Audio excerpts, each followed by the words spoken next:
to pay a quarterback or not to pay a quarterback? Will it Moneyball?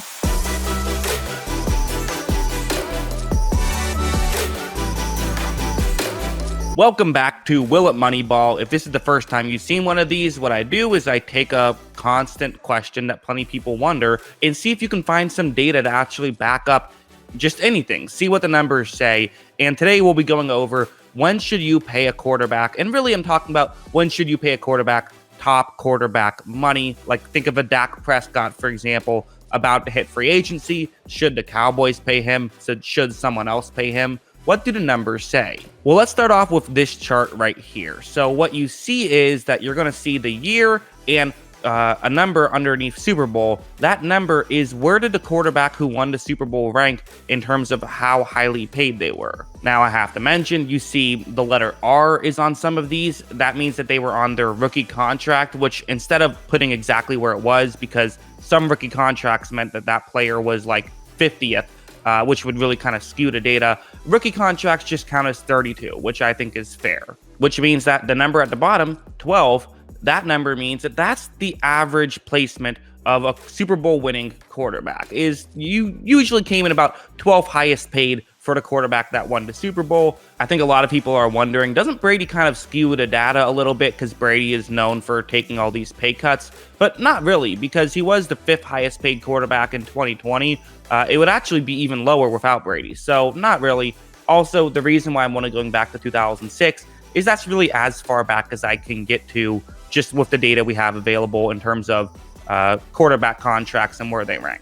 So there you go. 12th tends to be where you win a Super Bowl, right? Does that mean you should pay a quarterback to be the 12th highest quarterback? I mean, kinda. If you can get that, that's a pretty good sweet spot to have, I would assume.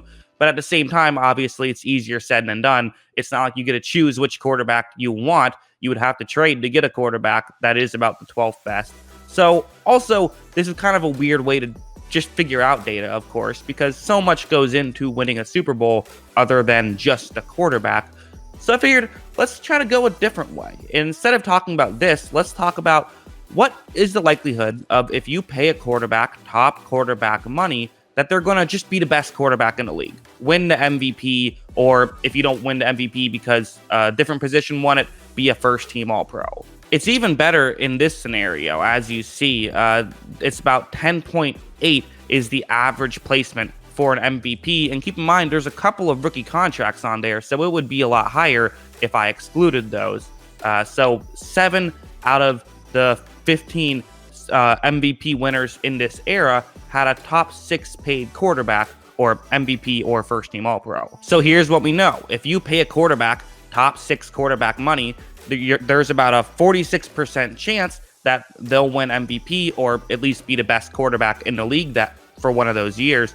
And also there's about a 1 in 3 chance that you win the Super Bowl because 5 out of the 15 teams that won had a top 6 contract. So the top 6 contract, there is some clear value there. Obviously, you're losing something on the back end with just losing the money, but clearly it does seem to be a benefit in a big way. I mean, 1 in 3, that's pretty good.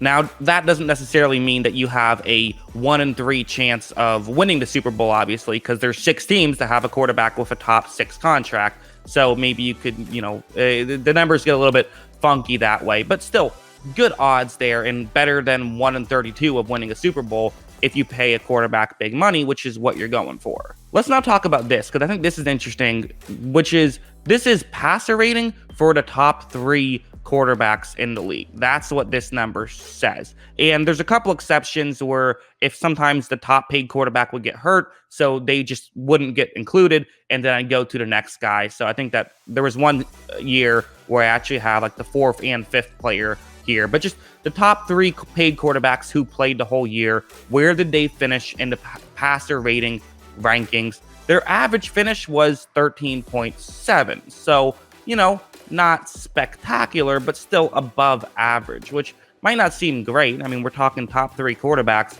to get a slightly above average on average player.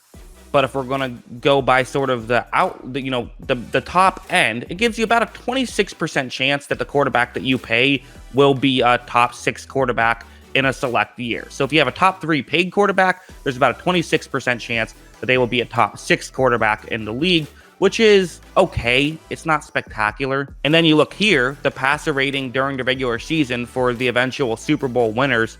Clearly, having a great quarterback matters a lot.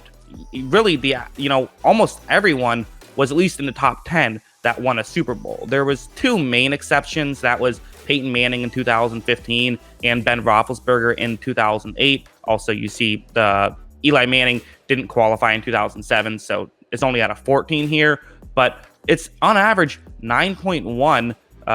That's where you would rank in passer rating to win the Super Bowl, but it's 5.8 if you take out the two outliers, which is a bit misleading because you can't fully take them out, but still, that's kind of your range you're working with here.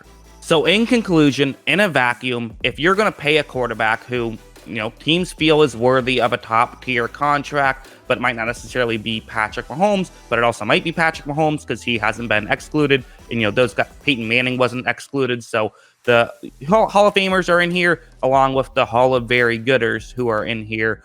Where does that leave you? Should you pay a quarterback? So according to my calculations, if you pay a top tier quarterback top 3 money, or at least, a very good quarterback, top 3 money, there is a 26.6% chance that they will become a top 6 quarterback in the future, that they will end up being a top 6 quarterback in the future. And if they're a top 6 quarterback in the future, there's about a 1 in 6 chance that you make the Super Bowl. A little bit less, we can say 1 in 7 or so.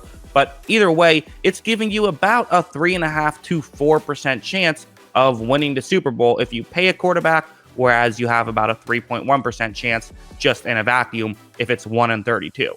But of course, everything I just said is very misleading because of the fact that I'm not factoring in the fact that if you pay a quarterback top 3 quarterback money, you're also going to have less cap space, and plenty of the top 6 quarterbacks in the league that went on, even some that went on to win Super Bowls, were under rookie contracts or on much lower contracts.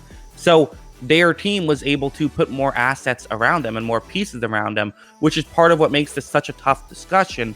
And it seems like with the numbers, it doesn't really strongly say one way or the other. So does that mean that it won't Moneyball and this was a waste of time?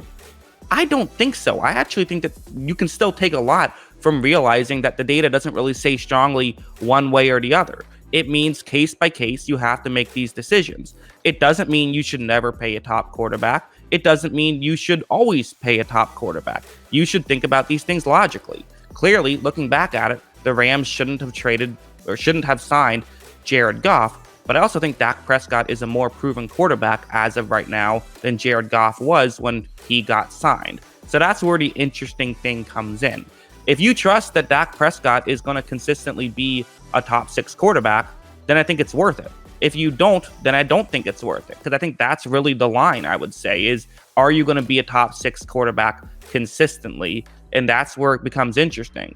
There's also one more factor, which is you can make a slightly poor move depending on what you're good at.